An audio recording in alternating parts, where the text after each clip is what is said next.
Good morning everybody. We spoke about Rayleigh criterion, we derived expression for Rayleigh criterion, then we actually derived the gem conditions across the flame, and the gem conditions were that pressure was continuous and the velocity was jumping, and we said that flame acts like a monopole source, and it creates volume, and which is what creates the acoustic field or drives the acoustic field. Are there any questions from last time? No. Okay. So we are now going to move to a model problem, solving a model problem whereby we can actually proceed to use our information about the waves A, B, C, D, the left and right running waves on both sides of the flame, plus we include some kind of expression for the heat release rate as a function of the acoustic field, and then we will try to see whether we can calculate the growth rate and the frequencies. So that is like the simplest problems, and I have drawn a so I have the geometry represented here. So we consider a duct which is closed at one end and open at the other end, and these are simple boundary conditions, that is the reason we are having it. And we have a flame holder here, it can be a wire mesh or grid or something like that, at x equal to a, and the flame is sitting on the flame holder. You divide the region into two regions. There is a region 1 to the left of this flame which is called unreacted gases, and there is a region to the right of the flame which we call region 2 which has burned gases which are hot. And there is no unsteady heat release to the left of x equal to a or to the right of x equal to a. All the unsteady heat released is compacted here, and we are assuming a compact heat release zone. So on either side we can use the solutions to the acoustic field which we already derived, but then we will have to match the solutions for pressure and velocity across this unsteady heat release rate. So that is the crux of the matter. So we are of course making some assumptions in addition to the earlier set of assumptions. So we are looking at plane waves. So we say that our frequency is quite low, that there is no radial mode or tangential mode set up, and it is only plane waves that are there, and we are neglecting the dissipation of the acoustic field. So we are not really accounting for damping here,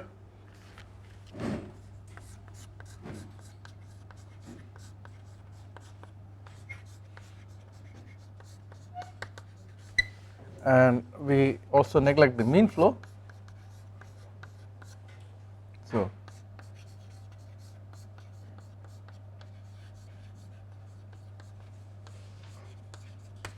and the flame length is much smaller than the acoustic wavelength, so d is much less than lambda, or we can also say that d is much less than L. Both kind of mean the same thing because L is of the order of lambda. So given this assumption, we can write expression for the wave propagation on the left of the flame and on the right of the flame, and then we can do the procedure which I just described. So we will first examine region 1. So the pressure there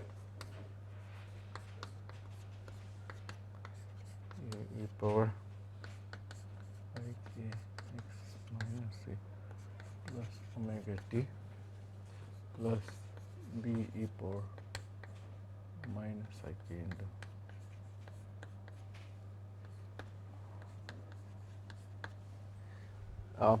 you can also write this as a e power ikx, but put in a ikx minus a, that is just be consistent with the notation of McManus et al, and also it makes the expressions look, final expression makes simpler or prettier and so on.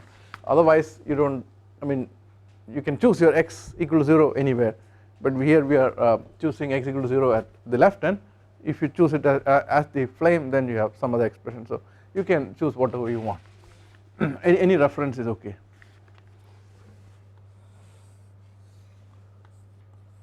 So this is, I mean your A and B gets adjusted accordingly.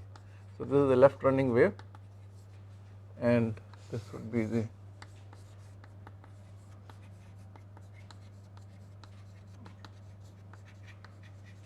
right running wave, and let us call this P1. So all the things in region 1 we will denote by the subscript 1, things in region 2 we will denote by subscript 2. So So for a left running wave, what is the relation between the pressure and velocity? You divide the pressure by minus rho c and you get the velocity. For a right running wave, you divide by plus rho c. So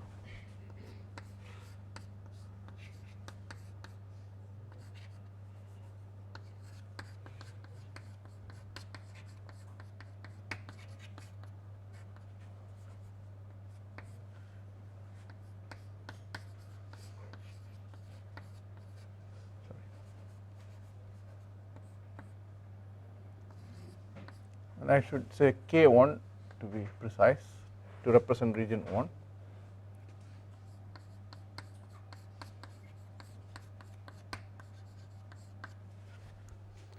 And similarly, we can write expressions for region 2.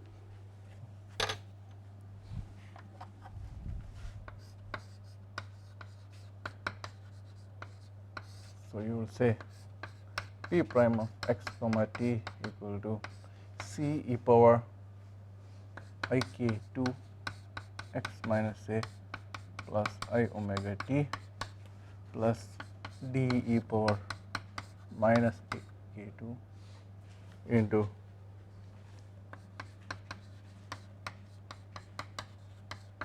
so again this is left and this would be right, and you can say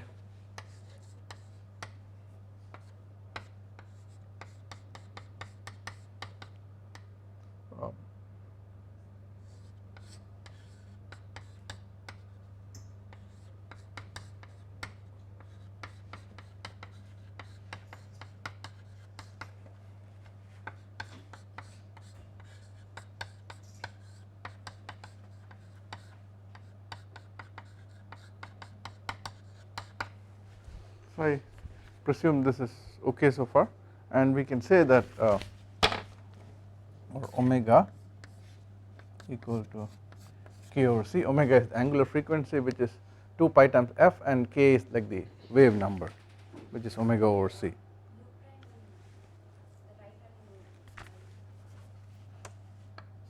Sorry? Ah, yeah. I is missing the right running wave. Thank you.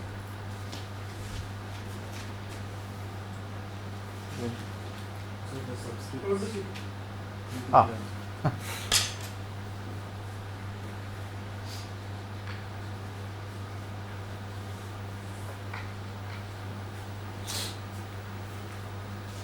Now we need to apply the boundary conditions. So we know the boundary conditions are, we know that the boundary conditions are, this is a closed end, so here velocity will be 0, this is an open end, so pressure should be 0, so we can apply that. So let's say at x equal to 0, this velocity, so it's u1 there, so you will get minus a1 over rho 1 c1 e power minus I k1a plus b over rho 1 c1 e power, no sorry, here, yeah, it's okay.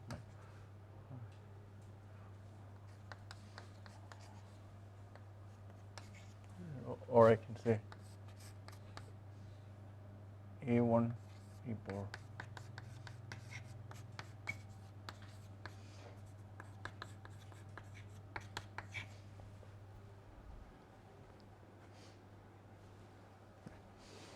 and so the next condition is at x equal to here u1 prime equal to 0, so here p2 prime equal to 0. So we have to take this expression here and put x equal to L, so you will get c e power ik2 into x minus, sorry, into L minus a plus d e power minus I k2 into L minus a equal to 0. Hope this is okay. Now, so we have two boundary conditions, and then we will have to enforce two gem conditions. So just to look at it,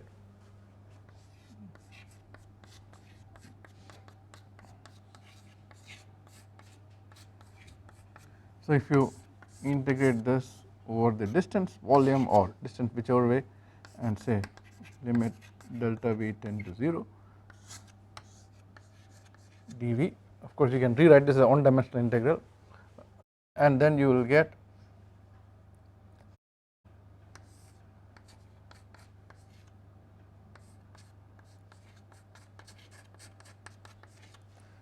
the first term is a finite quantity integrated over an infinitesimal volume, so that will go to 0, and this will come from the flux terms. So you will get P plus equal to P minus, because integral dP is P, so P2 minus P1 or P plus minus P minus equal to 0. So this will lead to a very nice condition. So at x equal to a, you will get this x minus a goes to 0, so you will get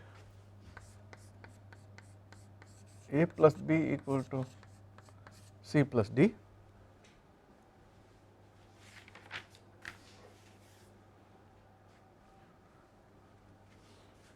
and next we have the gem condition for velocity. So and here we have to worry about the effect of heat release rate.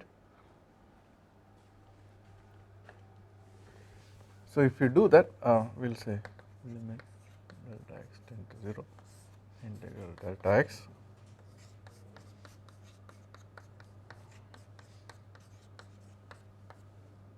well, I noticed that I missed the primes here.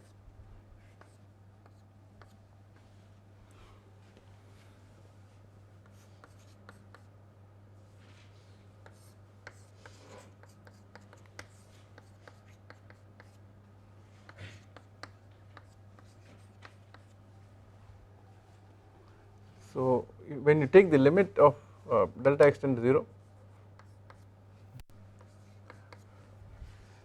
this first term will drop off, because again it is a finite quantity integrated over an infinitesimal volume. So this will give gamma p bar u prime plus minus u prime minus equal to integral gamma minus 1 q dot prime dx. So you can write u plus minus u minus as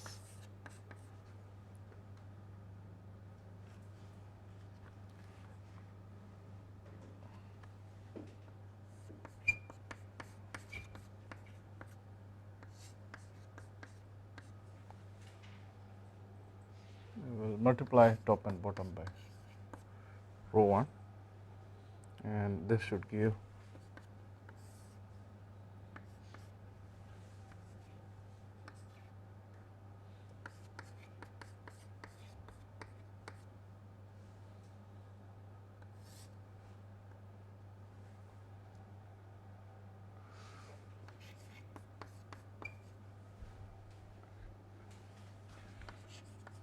this is okay.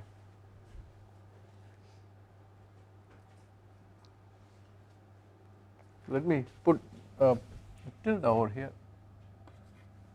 so that I can reserve the q dot for something else.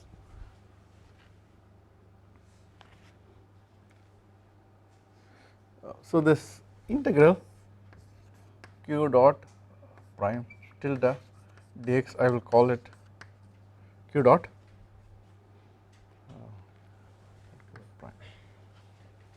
over the heat release zone. So then I can say u plus minus u minus equal to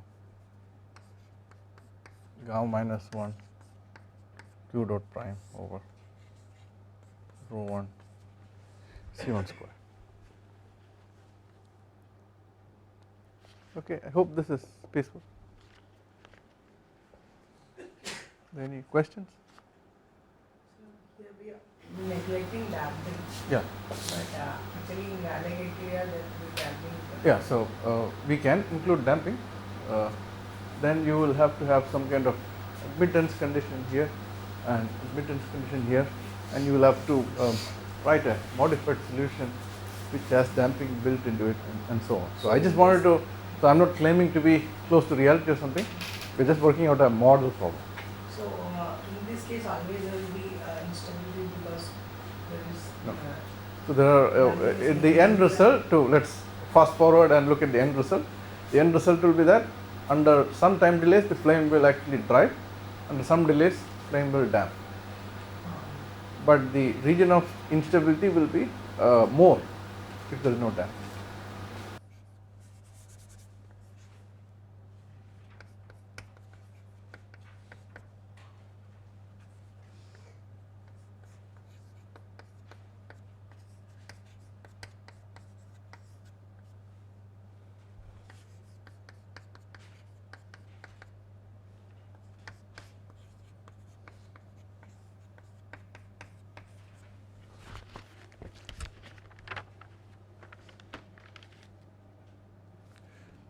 So if you substitute x equal to a in the expression of velocity, I just erased it, you will get u at x equal to a minus, that is in this region we write the solution in terms of a and b, so minus 1 over rho 1 c1 into a minus b.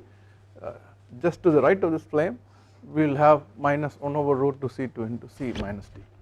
Is that okay?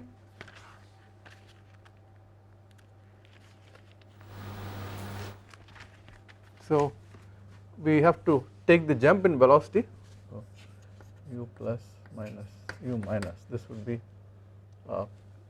this is u plus, so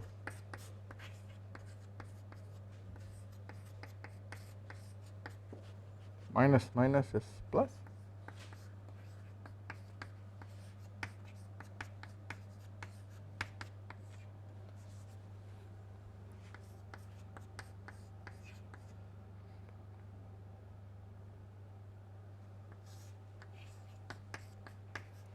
so I will say that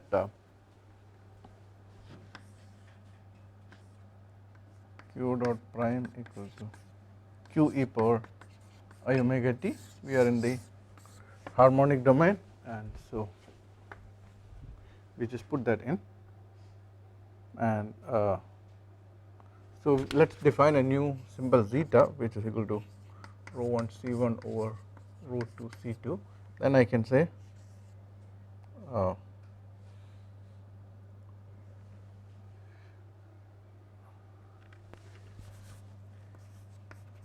minus b minus zeta into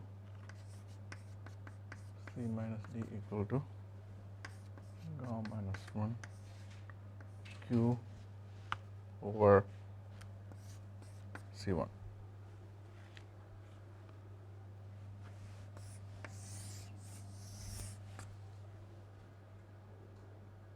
So we really have 4 equations now.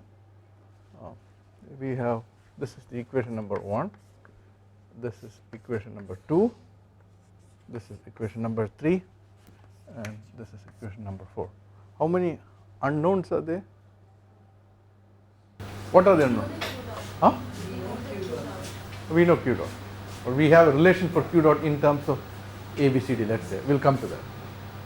We say, I mean I already told that we will express q, heat release rate in terms of the velocity. So that is not an unknown, I mean we have a closure there. So what are the unknowns? A, B, C, D, is that all? Sorry? K1, K2. And between K1 and K1 there is a relationship, K1 and K2. Because of the temperature. So you can, it's enough to count one of them. So A, B, C, D and K, or K1 or K2. So there are 5 unknowns. And there are 4 equations. So what do they calculate?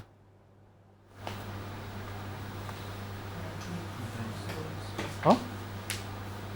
Is that okay? Having 5 unknowns and 4 equations? We are actually solving for omega, right? So K1 and K2 can be written in terms of omega. So A, B, C, D and omega. Is that okay to have 4 plus 1, 5 unknowns and 4 equations? What is the catch here? Sorry? Yeah, why no unique solution?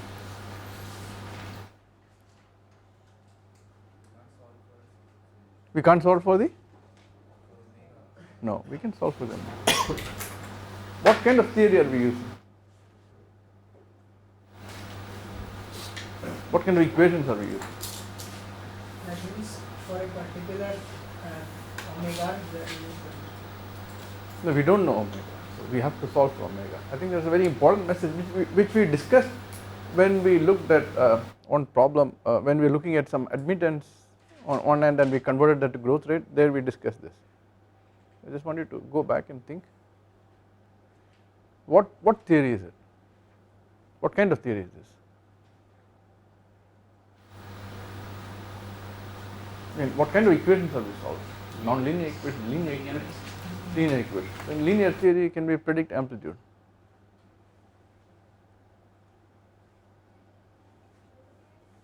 Can we lead to amplitude prediction in linear theory?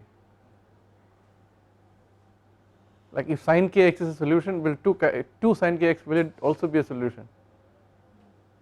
By definition it will be, that is the definition of a linear solution. If f of x is a solution, f of 2x is also a solution. F of, what is the definition of linear theory? If you have f of x plus y equal to f of x plus f of y, f of alpha x equal to alpha times f of x. So if you have a solution, you can multiply it by any number and it will still be a solution. So the best you can get is, you can write between relations between a, b, c and d. You can write, let us say c, d and e, or c, b, c and d in terms of a, or a, b and c in terms of d, or a, c and d in terms of b, or something like that. You really can't get all of them, you shouldn't get all of them. If you get, actually there is a problem, right? Because we do not have any mechanism in which non-linearity is acting. By definition we have a linear framework. Is that clear? So we have to get one equation less. Not making any sense? Let us go back to the closed open tube or something where we studied. Can you take a look at the notes? What is the solution? Can you please look at your notes? And you have that closed open classical quarter wave tube or something.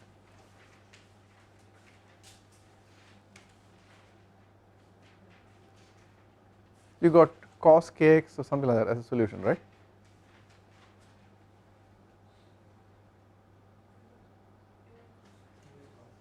Yeah, and 2a cos kx, and we could not solve for a. There was a, b and omega there, right? So 3 variables, and we had how many boundary conditions? 2 boundary conditions, and we actually got an expression for omega. We got c by 4l, 3c by 4l, etc. Those were the roots of omega. Those were the eigenvalues. Only for those omegas you will have the solution, and then between a and b we got a solution. We got something like a equal to b, or some other tubes we got a equal to minus b. So it is clear that we can't get all 3. If you can get amplitudes in a non-linear framework, but not in a linear framework. But what you can get is the relation between the waves, all in terms of 1, or the relative amplitude between them, and the omega, which would be the eigenvalue, and these are eigenvalue problems. Is this concept clear now? Yeah? Say yes or no, so that I can proceed forward. You understood? Okay. So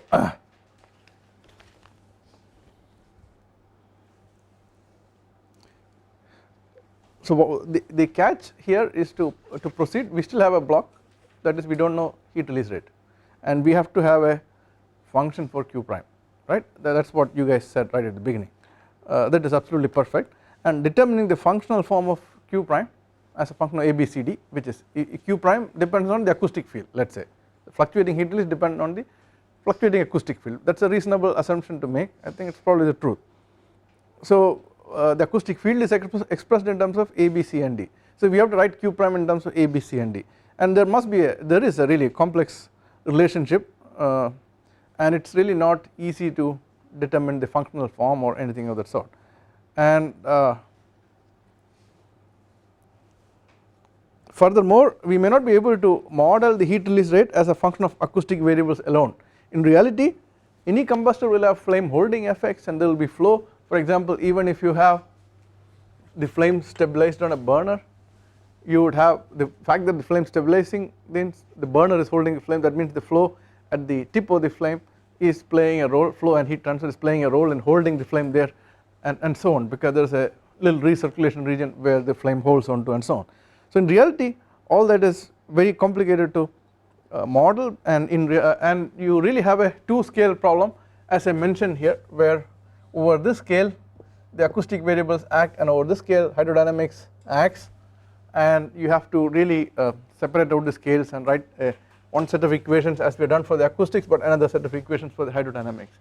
But all that is very complex and we cannot get a simple solution. The idea is to somehow make the problem tractable and get a tractable solution. So we make some simplification about the nature of q prime and we write down a solution. So we use what is called Crocos n-tau model or sensitive time lag model, and we use that to model q prime. I am going to erase all of this, is that okay?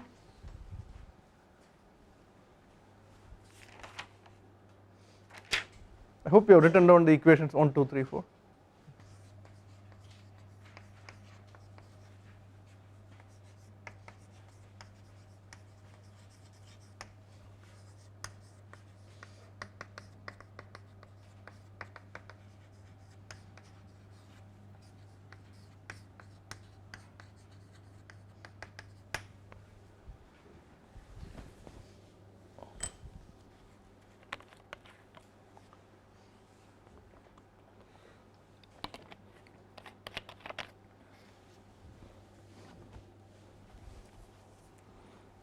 Okay, we are having a one-dimensional problem, and in reality the hydrodynamic zone or the combustion zone will be quite 2D, but we assume it is 1D, and we say that the heat release is proportional to velocity at the flame holder region, but delayed by some time delay, and there is a scaling factor.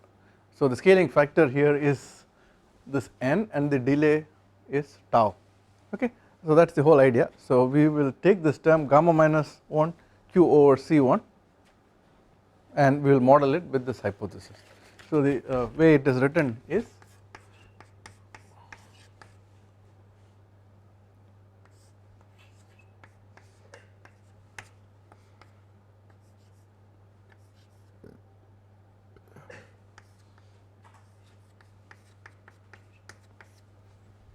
so traditionally it is written as the velocity at the cold side, so we will write u1 at A and t minus tau.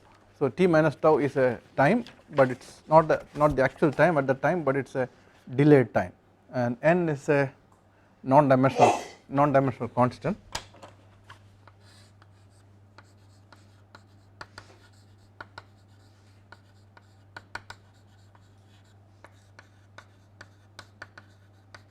So this is called interaction index.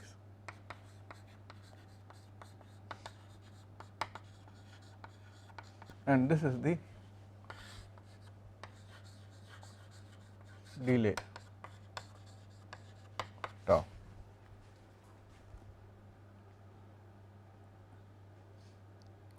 So tau is the time delay between the velocity fluctuation and the heat release. So velocity fluctuates now, but we are not using that velocity.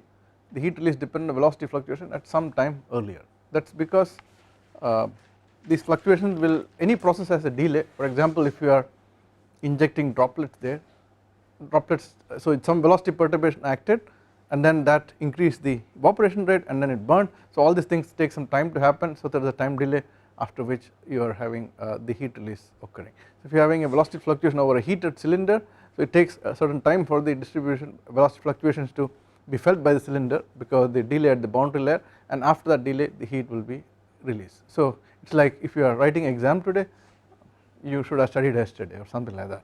What you study today will affect the exam tomorrow, let us say. So there is always a delay. So we also know that if you are in the harmonic domain you can write everything in e power I omega t kind of thing, but you can also do this kind of assumption in time domain also, and people have done that. So we can see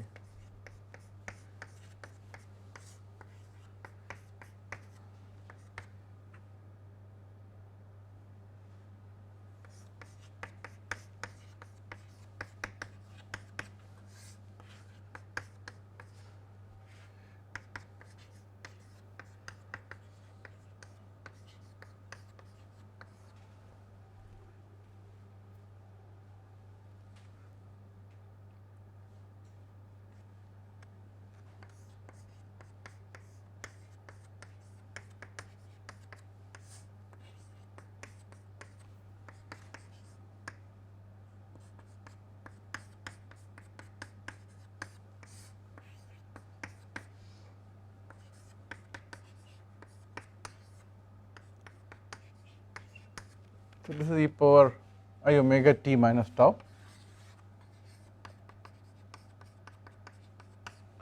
and this is the coefficient in front, a minus b, the minus 1 over rho 1 c1 sitting in front. So we can simplify this and say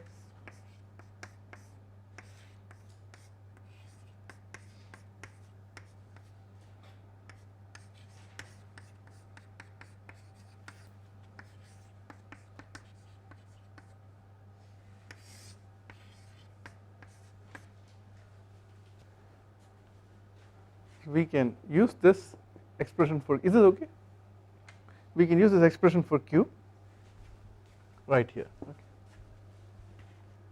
So if we rewrite a minus b minus zeta into c minus d equal to minus n into m over b, a minus b,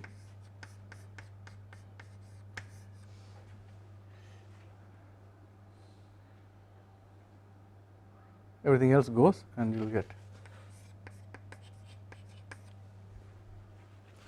see there you can cancel the rho 1 c1 and there is a c1 left that will go with this, so you will get a neat expression. So all this factors here are put so that you can get a simple expression here, that is all.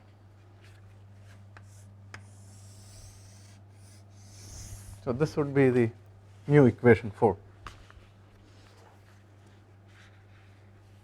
Okay. So let's collect our equations and write them together and take a look at them.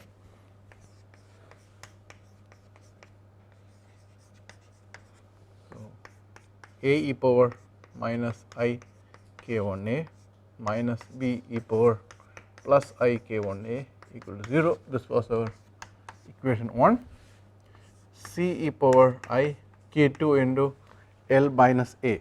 So we will call L minus a as b, okay, just for convenience. So let us write this down here. We will say L minus a equal to b, so that I have less terms to write.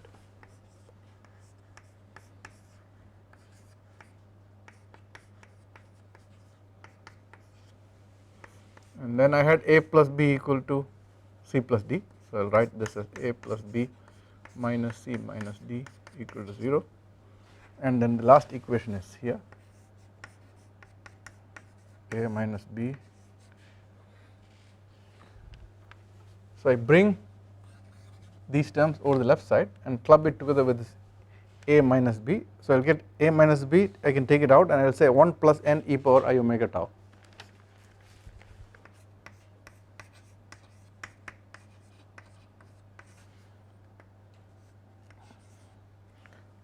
Minus the second term zeta into c minus d equal to 0. So I have 4 equations, and as I mentioned there are 5 unknowns.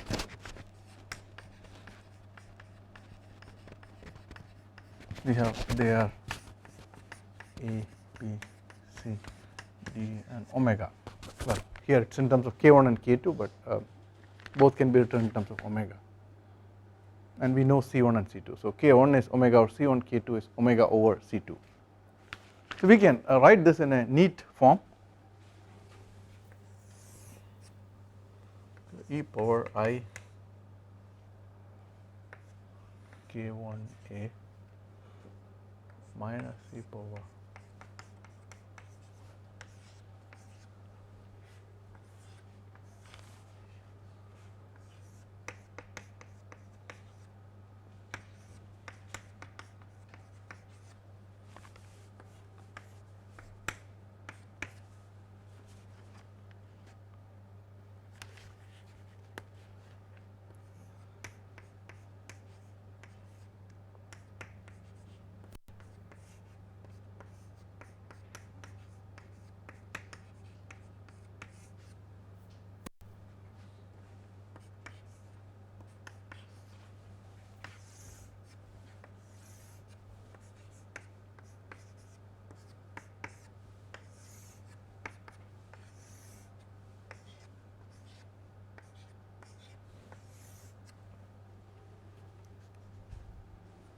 So we get a nice expression in matrix form, but we can note that the entire right hand side is 0. Yes, is there a mistake? First, second term plus term minus plus I. Here?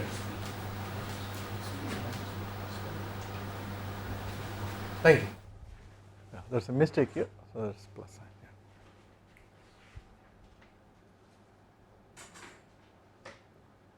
Anything else?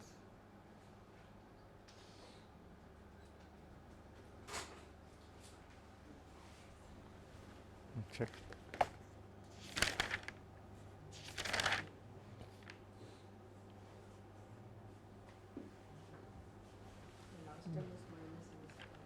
Huh?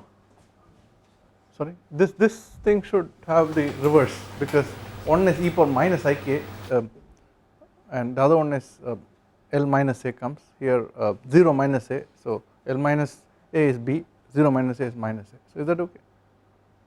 Any other problems? There could be mistakes.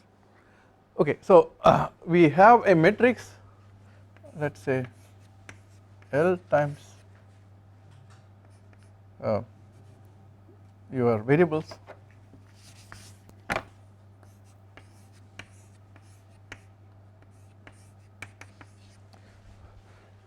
So our variables are contained in this letter chi, or in this vector chi, and now if you will have non-trivial solution only when the determinant of L is 0, or the determinant of this big matrix is 0.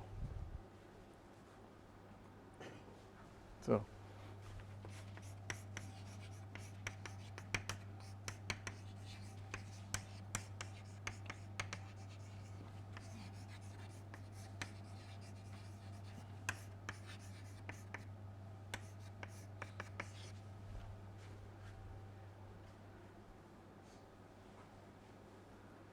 So you can try to evaluate the determinant. You can first expand it in terms of 3 by 3 matrices, and then you can do 2 by 2 and try to get the determinant. I worked it out, you can try if you are very fast in algebra.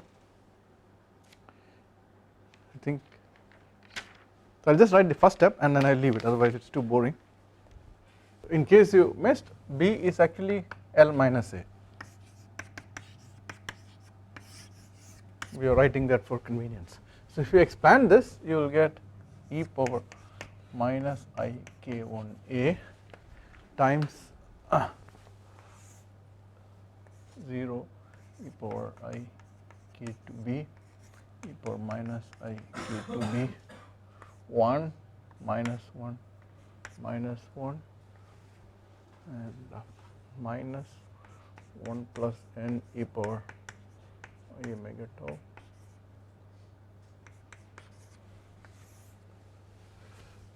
plus minus minus is plus, so e power ik1a times 0 1 1 plus n e power I omega tau e power I k2b minus 1 minus theta e power minus I k2b minus 1 plus theta.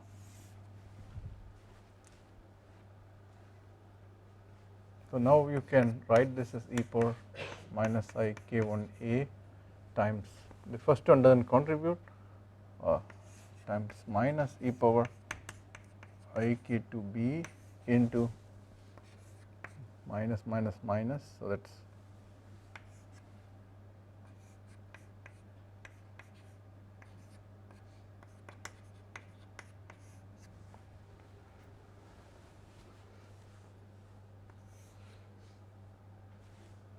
plus e power k2b into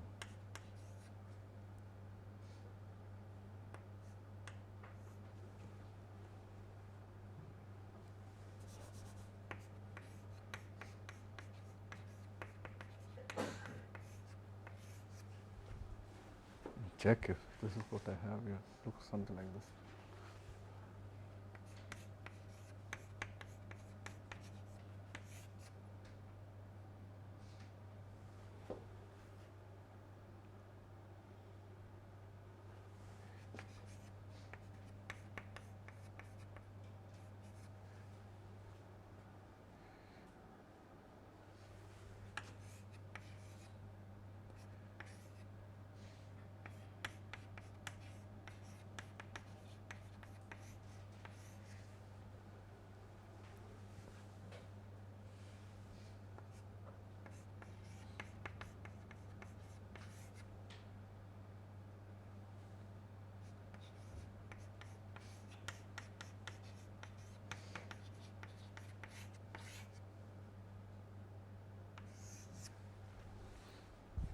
this okay?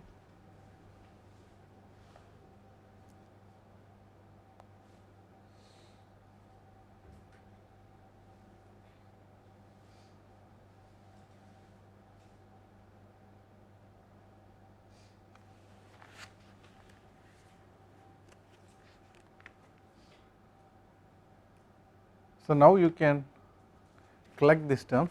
So you can, there is a e power ik2 be coming from here and e power minus ik2 be coming from here, and so you can use e power ikx plus e power minus ikx divided by 2 is equal to cos kx, and similarly sin kx is e power ikx minus e power minus ikx divided by 2i. So if you do that and if you simplify, you will get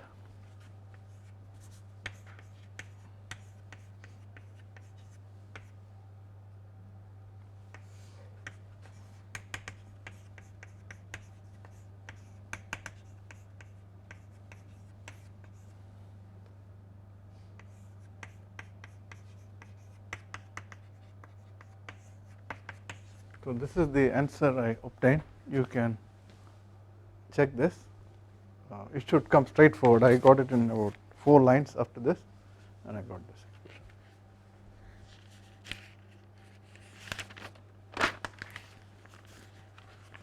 And we must remember that k1 is omega over c and k2 is omega over k1 is omega over c1, k2 is omega over c2. That's straightforward algebra, just write it down. So for a given n and given tau, we should be able to solve for omega. Okay.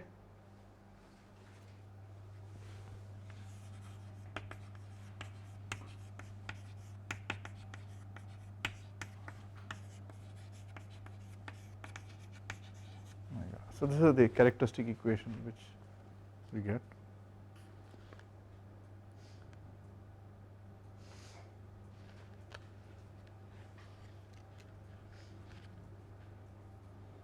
So you have to solve numerically. We also need the value of rho 1 c1 over rho 2 c2.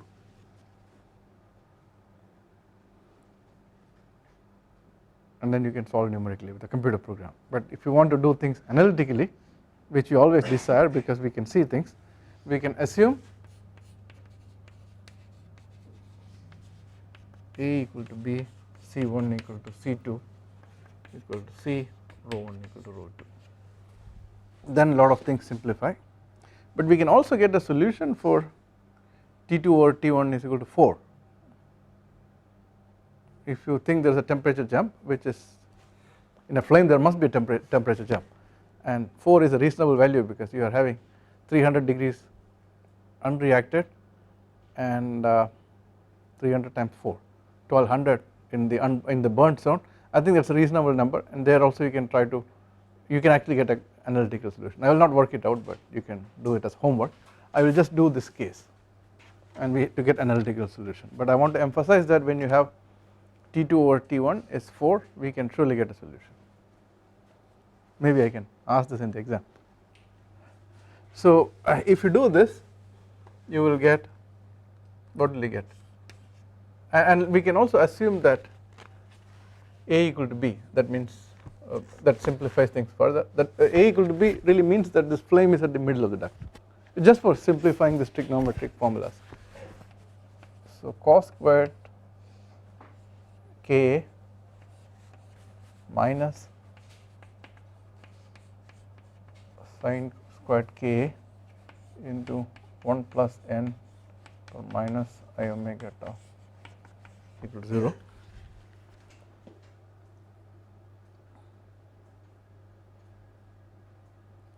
So now we see if we can simplify this further. So we can add and subtract sin squared K. So cos squared K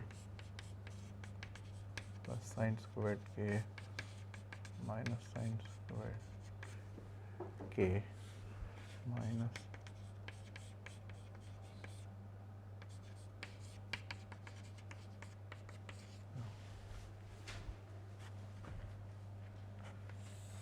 this would be 1 no, I missed one more, minus, I missed this first term. So you will get 1 minus 2 sine squared k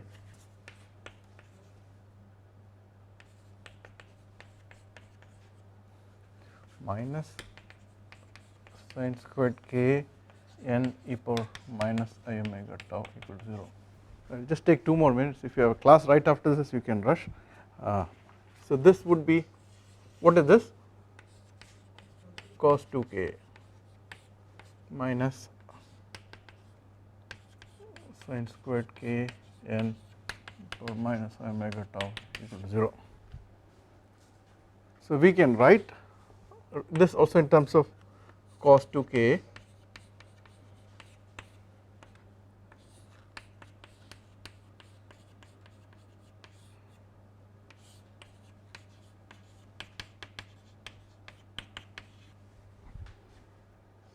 so we can solve for this and say cos 2k into 1 plus half n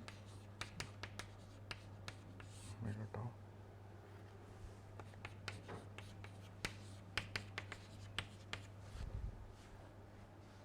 Oh,